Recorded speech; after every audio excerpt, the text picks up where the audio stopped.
Torej, Ministrstvo za okolje in prostor je še pred nesrečo vodilo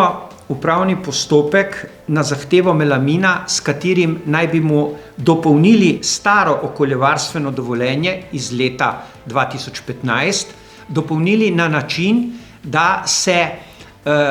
povečajo proizvodne kapacitete za 30% na obstoječi lokaciji in da se obstoječi lokaciji izda okoljevarstveno dovoljenje še na vsa dokupljena zemljišča, ki jih je Melamin pridobil od občine Lactalisa, torej področje nekdanje mlekarne in še nekaj zasebnih parcel, pri čemer je ministrstvo odločbo izdalo sicer 6.5., torej 5 dni pred nesrečo, medtem ko je postopek, torej medtem ko je tako Melamin kot občina, ki je stranka v postopku, odločbo prejela 22.5., torej 14 dni po nesreči. Prav nenavadno je, da upravni organ splošno znanega dejstva, kot je največja industrijska nesreča v povojni zgodovini Slovenije, ni upošteval kot okoliščino, zaradi katere bi moral ustaviti postopek izdaje okoljevarstvenega dovoljenja, da ne govorim o drugih podrobnostih, da je s tem dovoljenjem praktično razširil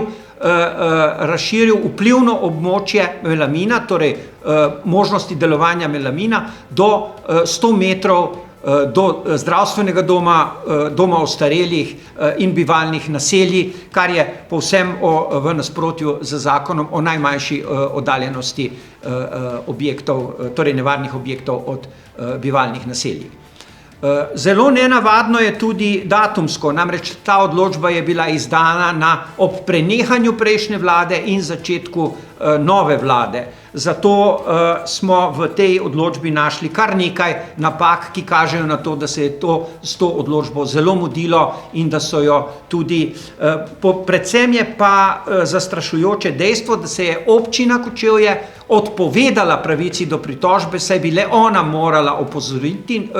torej upravni organ, če se je že odločil, da se obide predpis, ki določa minimalno oddaljenost od bivalnih naselij.